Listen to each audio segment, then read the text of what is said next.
નમસ્કાર, હું છું પ્રિયા અને તમે જોઈ રહ્યા છો જનતા કી જાણકારી ન્યૂઝ। નજર કરીએ આજના સમાચાર ઉપર। મહુધા એસટી બસ સ્ટેશન ખાતે અભિવાદન કાર્યક્રમ યોજાયો। સ્વચ્છતા ઉત્સવ અને મહાત્મા ગાંધીજીની જન્મજયંતિ નિમિત્તે સફાઈ કામદારો માટે અભિવાદન કાર્યક્રમ યોજાયો।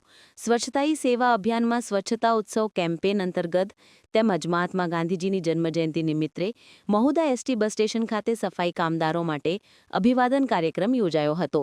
આ કાર્યક્રમમાં સફાઈ કામદારોનું અભિવાદન કરી તેઓને પુષ્પગુચ્છ આપી તથા મૂવમેન્ટ આપીને સન્માનિત કર્યા હતા। આ પ્રસંગે મહુધા નગરપાલિકા પ્રમુખ રૂપેશભાઈ રાઠોડ, ઉપપ્રમુખ મોહમ્મદ અશફાકભાઈ મલેક, મહુધા શહેર ભાજપા સંગઠન પ્રમુખ પંકજભાઈ ત્રિવેદી, કોષાધ્યક્ષ તથા સિનિયર સિટીઝન પ્રમુખ મનુભાઈ રબારી તેમજ મહુધા એસટી ડેપોના depot manager SB Sangat, Mahudha ડેપોના માન્ય યુનિયનના પ્રતિનિધિ, વહીવટી ટ્રાફિક મિકેનિકલ સ્ટાફ અભિવાદન કાર્યક્રમમાં ઉપસ્થિત રહ્યા હતા। સાથે સાથે સફાઈ કામદારોને ડબ્બા વિતરણ પણ કર્યા હતા। રિપોર્ટર નિસાર શેખ।